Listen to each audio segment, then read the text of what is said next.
The LA Clippers broke their two-game losing skid with what was an ugly win against the Charlotte Hornets, but an ugly win is a win nonetheless. James Harden, Russell Westbrook, and Paul George led the way. A good game from Ivica Zubac helped get the job done, but why was it so difficult against the Charlotte Hornets team without LaMelo Ball and Kawhi Leonard missing his third straight game?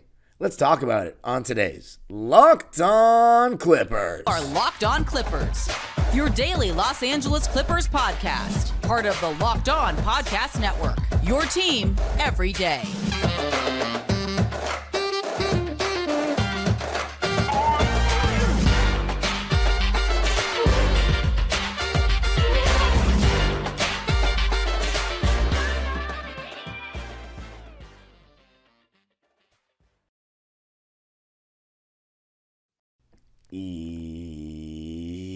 Yes, sir. You are locking in with the Clips. Thank you for making Locked On Clippers the first listen of your day, your team every day. I'm your host, Darian Vaziri, born and raised in LA and going into, or in my 19th season as a Clipper fan. You can also follow me on Twitter and Instagram at DimeDropperPod and subscribe to my own YouTube channel, Dime Dropper, where a vlog of what a very interesting experience at the Charlotte Hornets Clipper game on Tuesday night was. You can see my experience there. And Locked On Clippers, free and available wherever you get your podcasts, including YouTube, where I want you to let me know what you thought of the game. Why was it so hard? What did you like? Let me know in the comments. And this episode is brought to you by Game Time. Game Time is the best place to find the greatest deals on last-minute tickets. You don't have to worry when you're buying tickets to your next big event with Game Time. All you got to do is download the Game Time app, create an account, and use code LOCKEDONNBA for $20 off your first purchase. All right. Clippers, Hornets. Let's start with right before the game. Kawhi Leonard out again. So remember last episode, if you listened, I said my concern level goes from a 3 to a 5 if he misses that next game. I'm starting to think this might be a 1 to 2 week injury, which is not a big deal. It's already been hasn't been a week yet. His last game was against Dallas. That was on Wednesday. So it hasn't been a week. But that Memphis game, we'll see. Even if it's 2 weeks, that's not the end of the world. It really isn't. That's why we brought in James Harden, to have enough juice to get by without Kawhi Leonard potentially. Now, the thing about it is, 1 or 2 weeks, as I said, is not a big deal. But the Clippers always scare me with this because they do this day-to-day thing. Instead of just telling us the severity of the injuries, I had a fan come up to me on Tuesday night saying, I think they do it just so we continue to buy tickets not knowing, just in hopes that he's going to play. And I don't want to believe it's that. Some other people say that it's because they want to keep a competitive advantage over the other team by keeping him in the dark. Maybe in a playoff game. I don't think so in the regular season. I don't know. The point is, I don't trust anything the Clippers put out in regards to Kawhi Leonard and injury status. So I'm just hoping for the best. But anyway, this was a really interesting night because the section that I'm in, 207, the season ticket holder section, it was empty on Tuesday night. Empty. All the people that I know, besides maybe one or two, weren't even there. Life gets in the way. People are out of town. Understandable. But they started moving people down from the 300 section because the 300s were packed, which lets me believe, and when I was at the game, I felt like it was a sellout. It was a sellout. So second straight sellout. I could feel the amount of tourists at the game. I could just sense these people that were so excited to be at a game. The atmosphere was one of the best of the season, but it was packed to the brim on a Tuesday night, the day after Christmas, against the Charlotte Hornets without LaMelo Ball and no Kawhi Leonard. So I loved it. The game itself, man, the Clippers made this one difficult, didn't they? We played with our food big time. But thankfully, the Charlotte Hornets just aren't that good. And the Clippers have star power in abundance. And we were able to get across the finish line and not totally blow it. But we made life difficult for ourselves. And I think it's because we didn't come out and play with defensive intensity at all. We could not string together stops. Miles Bridges was getting to the rim fairly easily on just about everyone. He was knocking down his three. There were just some really weak contests, and there were very few players for the Clippers that I thought actually had a good defensive game. By name, off the top of my head, and what I thought, obviously some of this is a little subjective based on how you evaluate defense and what you're seeing, but I think Zubac was good. I think Westbrook was good. I think Amir Coffey was solid. And I thought Kobe Brown was better. He had a rough last couple of possessions in the second quarter before he came out, but he had better understanding of what was needed from him defensively. His rotations were pretty good. And the most happy thing for me watching Kobe Brown was when he was guarding Terry Rozier and he didn't go for his shot fake and he stayed on the ground. And Terry Rozier didn't get a shot off. He forced him to pass. We've been talking about Kobe Brown and his reckless closeouts. Well, I'm happy that you saw a little bit of improvement, a little bit of progression. So that's a good thing. Other than that, though, Paul George, 3 straight games, in my opinion, with pretty lackluster defense. I think it got better as the game went on. But outside of like 1 or 2 possessions of good one-on-one defense, I thought he was lazy with his switches, not being up enough, not communicating. His body language wasn't great. I think he was getting cooked on Twitter a little bit too hard. We still won the game. And I always say Paul George needs to be aggressive. He was 10 for 25 in the game. Yeah, that might not be very efficient, but what do I always say? When we don't have Kawhi Leonard, he should be taking 20 shots at least. And I like that he did. I like that he was aggressive, and I'm not complaining about him being passive. 5 for 11 from 3, and that included 3 big ones in the third quarter. Absolutely huge. Because we couldn't, not only could we not string together stops, we couldn't really string together made baskets. We really couldn't. But I'll tell you what, James Harden, in my opinion, was the guy who really, I don't know if I want to use the word carried, but in the first half offensively, he kind of did. He was making a ton of great plays. I thought Westbrook was good as well, I will say. I have to give him his flowers. And Paul George did start the game pretty well, knocking down some shots. But James Harden, he was the first half for the Clippers offensively. 20 points. The double drag was working really well with Harden as the ball handler. And you saw various people be used as that first screener, that pick and pop guy, whether it be Terrence, Amir, Russ. Later in the game, Russ was getting some good stuff when he was getting space in front of him caused by James Harden or Paul George getting attention. So yeah, we used a couple of different guys in that action. And James Harden was able to make the right read, whether it be to a corner shooter or to Ivica Zubac or Daniel Tice. Ivica Zubac in this game, really solid as well. 18 points, 14 rebounds, 4 assists, 1 steal, and 1 block. Only thing I'll say is he made some poor reads in those 4-on-3 situations in the short roll. Because James Harden and Paul George, one thing that really helped the Clippers take this home was they started getting blitzed in the fourth quarter. And Steve Clifford admitted after the game he had problems with James Harden. P.J. Washington could not stay in front of James Harden. I was on blow-by watch, as I've always been this season, and P.J. Washington could not stay in front of James Harden. So we're starting to see Harden get 2 feet in the paint, which is what the Clippers have needed more of since we put 2 and 3 together, because quite frankly, they don't do it enough. And I thought Paul George in the fourth quarter actually did do it more, affected 9 straight points. 9 when the Clippers went down in the fourth quarter. It was getting really sketchy. We went cold. Russ was good defensively, but even he had moments where he was just ball watching and falling asleep on his man, over helping, or maybe trying to be in the vicinity for a rebound, which he did a great job on the boards tonight. But I don't like it when guys just sag off, anticipating a rebound or a pass, and are just leaving their man wide open when they're a good shooter. James Harden as well, really not great defensively at all tonight or on Tuesday night. I thought he had 1 or 2 pokes that were good. 1 led to a steal, and then 2 or 3 good shot contests. But overall, when he was attacked one-on-one, he was a cone a lot of times. But that being said, I still think Harden was my player of the game, even with that being said. I don't think he was that great on that end of the floor, but offensively he was superb. How about the man who brought us home, though? Russell Goatbrook. Russell Westbrook brought the life into the building. Listen, we've had a lot of great six men.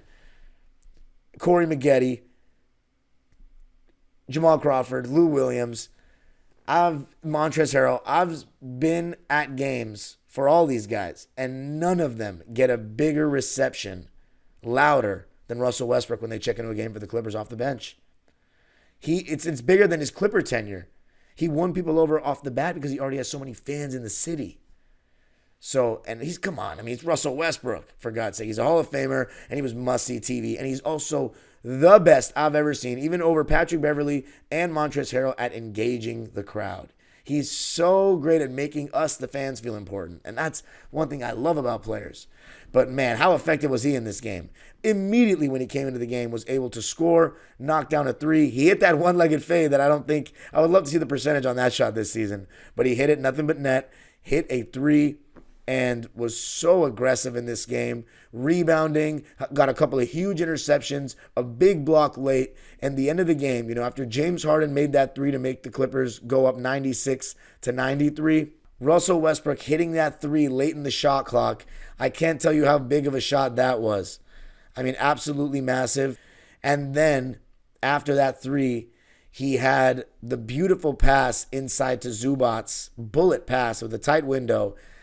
That led to a Charlotte Hornets timeout, put us up 8. And then the big one, Ivica Zubac with a little bucket to put the Clippers up 10 with 4 minutes to go. And we had them from there. Oh, you know what the real dagger was actually? It was that Paul George corner three from Russ yet again. And Russ, just some big moments down the stretch. He really brought us home.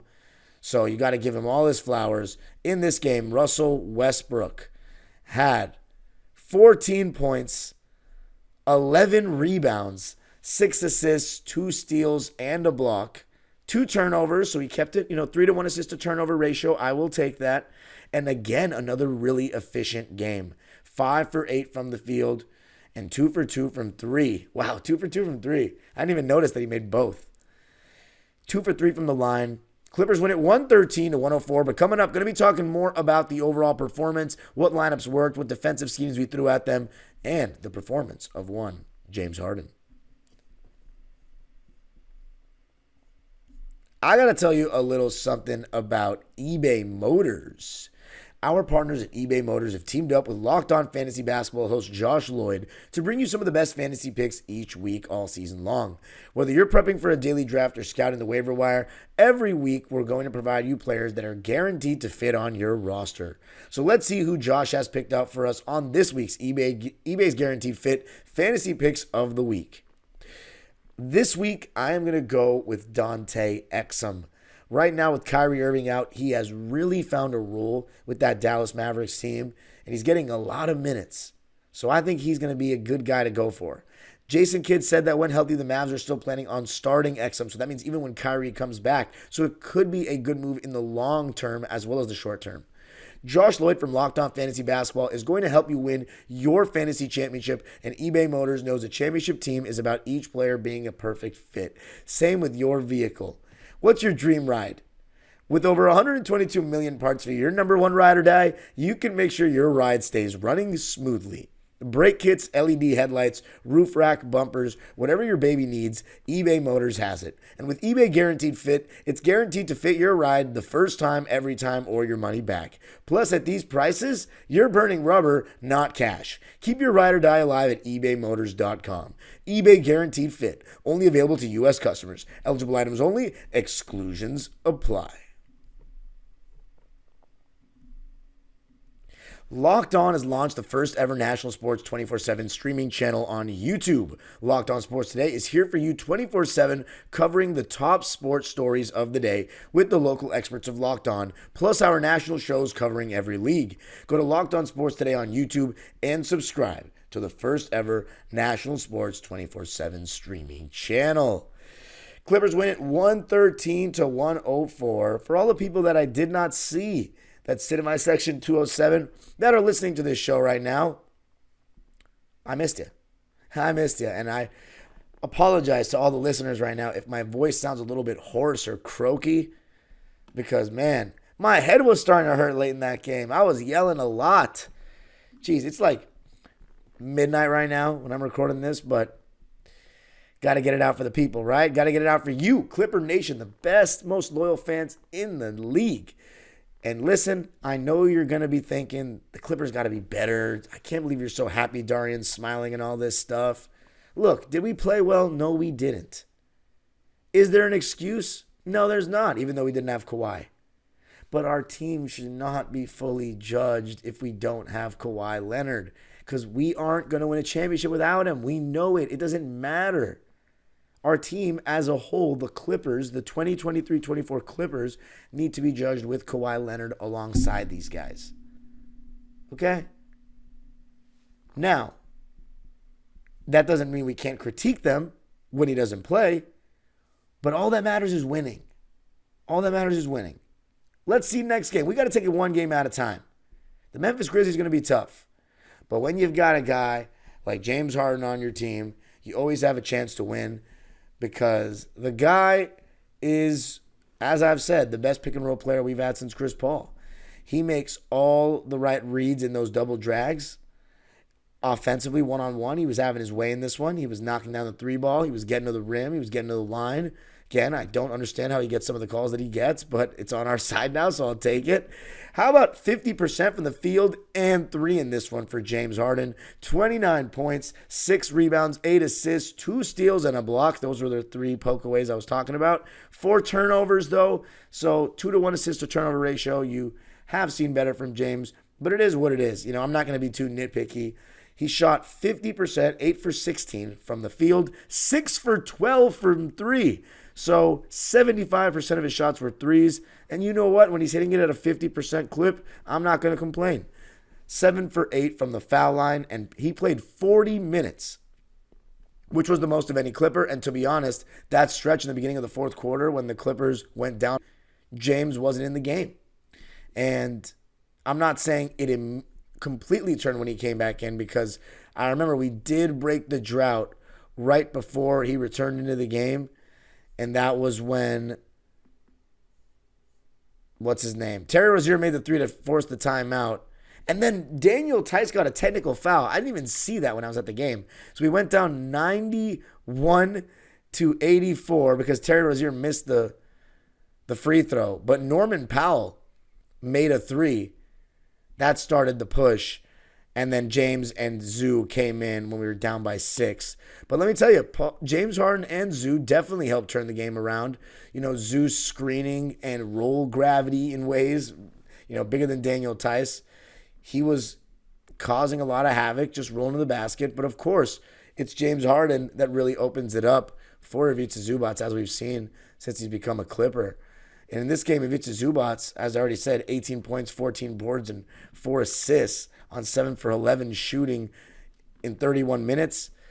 Only issue I have with Zoo, free throws. 4 for 8 from the foul line. Definitely want to see him be better there.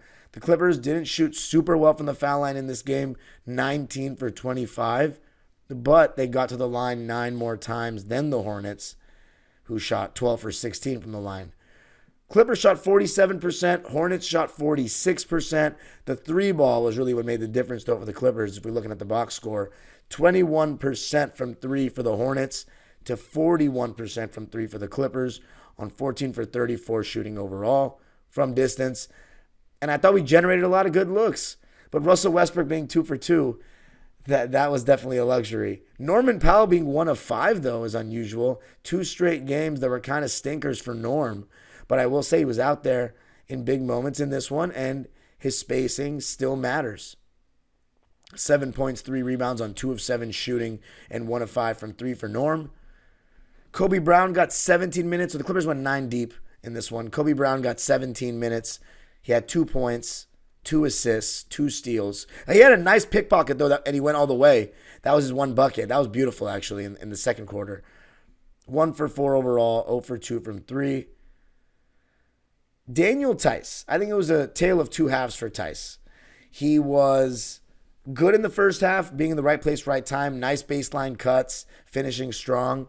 Second half, it felt like the Hornets were going at the rim, and he was nothing. He was falling down on the floor a bunch, and it just seemed like it was open season for them. But man, the Clippers' point of attack defense just was not good enough in this game.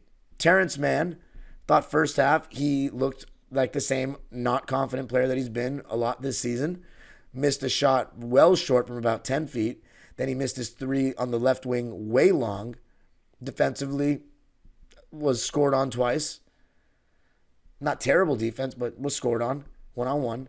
But then in the second half, you started to see more of Terrence Mann and what we like. He was doing a much better job trailing Rozier over the screens, and he finally got on the board for 4 points, putting the ball back up and in on an offensive rebound. He had 4 points and a rebound on 1 for 4 shooting and 0 for 1 from 3. Made both of his free throws in 20 minutes. He didn't really play that much, but at least he got on the board after that 0 for 10 game against the Celtics. Maybe that can get him feeling a little bit better, but again, I've been saying that all season. We need to see it from Terrence. Amir Coffey, thought he was pretty quiet as well. Only played 23 minutes, but I thought he did a pretty good job defensively when he was called upon to guard one-on-one, and that's about it. I think he could have been better. I mean, only getting 8 points from Terrence and Amir combined isn't ideal. If you combine Kobe Brown, that's only 10 points from 3 different guys in a 9-man rotation. And then Norman Powell having a 7-point game, 17 from 4 guys. You got to thank Westbrook, Harden, Zubac, and Paul George, who were all 14-plus points. And Tice, for what it's worth, he had 10 points and 4 rebounds. So he still had 10 points on 5 for 7 shooting. So you'll absolutely take that. Paul George. I'm going to be talking about his performance and go in even more depth. Man, it's just so many things are coming to my mind right now. I'm talking stats. I'm talking this and that. A little scatterbrained, I apologize. But coming up, going to be talking a little bit more about the schemes, what kind of things we were doing defensively, and what kind of things the Hornets were doing defensively. Going to be talking about that coming up. I got to say a little something about Game Time. You shouldn't have to worry when you're buying tickets to your next big event, because Game Time is the fast and easy way to buy tickets for all sports that you want to see or even theater events near you. With killer last-minute deals, all-in prices and views from your seat, and their best price guarantee, Game Time takes the guesswork out of buying tickets. And what's so good about it is you can even get tickets off Game Time an hour into the game. So if you're really running late and you don't know if you can go till last minute, maybe you get off work late, Game Time is the place to go. All you got to do is download the Game Time app, create an account, and use code LOCKEDONNBA for $20 off your first purchase. Terms apply. Again, create an account and redeem code LOCKEDONNBA, so 2 N's, for $20 off. Download Game Time today. Last minute tickets, lowest price, guaranteed.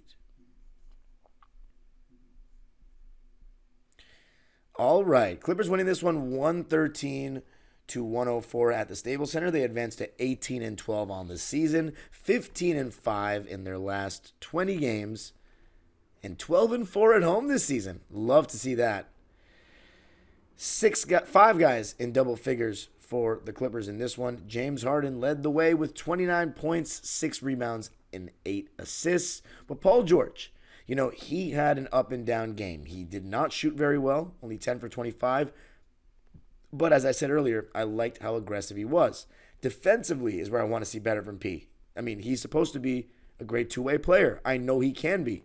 But it's all about how locked in he is. And, I'm not going to dance around it. It's all effort. Seriously, attention to detail. Paul George, come on, bro. You're much better than this. Once we get that, we'll have a much better chance of beating these teams without Kawhi and looking more convincing when we do it.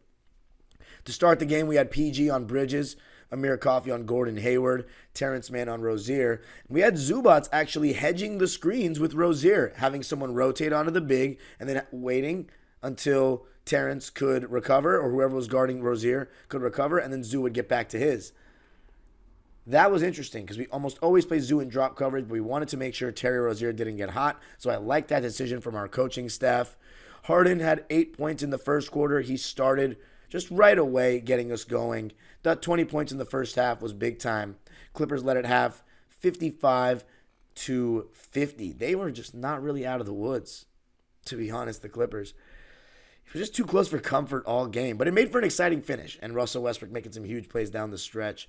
It was awesome that Russ was able to do that in both halves. He only got one stint in the first half, but it was a lengthy stint, and he brought energy in the building, and he was able to give us some good offense even when Harden was out, because PG, he wasn't really hitting, And he was also turning the ball over too much. Let's see how many turnovers Paul George had. So 25 points, 4 rebounds, 4 assists, 3 turnovers per Paul, no steals and no blocks. So, that's just not like Paul George to not, get something in those categories. And 0 free throw attempts. That's not great either. But thankfully, he hit those 3 threes in the third quarter and that big one in the fourth. Huge shots. And Paul George's ability to just come off of screens and move without the ball and catch right away and fire is better than anyone on our team. And that makes him so easy to play with and so easy to involve in different kinds of schemes. I don't want to, underestimate how valuable that is. So I got to give, Paul George still helped us get across the finish line. If you're telling me we win that game without Paul George, I think you're being a little ridiculous, because the thing about PG is he can be very frustrating. I get it. For how much talent he has, he can sometimes leave us wanting more, and that's very, very fair. But he still is very, very good. He still is one of our guys. He still is one of our best players ever. We got to support him through the ups and the downs. We've committed to this team. And PG ultimately still helped us get across the finish line in this game. And that's all it's about, is getting the job done. And we got it done. So no, I'm not that mad. Why should I be mad? It doesn't matter if it's ugly. It doesn't. Do I want us to play better? Yes. It starts in the defensive end. It really does. But Norman Powell's not going to shoot like that most games. James Harden, sure, he won't shoot like that most games, but he'll still create good looks. And Paul George might shoot better. And I forgot. We have Kawhi Leonard on our team. So let's not cry so much, all right? I've seen a lot of people being a little too harsh. Clippers won a game, and I'm happy about it. Do I have anything else to say? Oh, I thought this was very interesting. Daniel Tice, in certain lineups, when the Hornets had P.J. Washington as a small ball 5, or Mensah, who I'd never seen play in the NBA, as a small ball 5 for 4 minutes, Daniel Tice was switching 1 through 5, because they were switching everything too, but Daniel Tice was switching 1 through 5, and he was actually holding his own in the first half. Second half felt like kind of open season for the Hornets, as I said earlier, but Paul George, I have to say, though, that period where he created 9 straight points in the fourth quarter was also just huge. So, yeah, we'll take that. We'll take the win all day long. Some bad endings to quarters, by the way, that the Clippers have been having lately. They got to really clean that up. Really clean that up. But yeah, we'll take the W. It was a scary one. But at the end of the day, Clippers win it. 113-104. Next game is against Memphis. We got 2 days off. 2 days off. And I'm really hoping we can get Kawhi back, because the Grizzlies are now 4-0 since they got Ja Morant back. They're riding a high. And Ja's going to want to put on a show in Los Angeles. And I don't like the Memphis Grizzlies. Going back to 2013 and 2012. Oof. Those yellow rally towels just make me sick. You can follow me on Twitter and Instagram at DimeDropperPod. Subscribe to my own YouTube channel, Dime Dropper, for even more Clipper content. A video of my experience of the game will be out on Wednesday. And Locked On Clippers, free and available wherever you get your podcasts. Let me know how you felt about the game.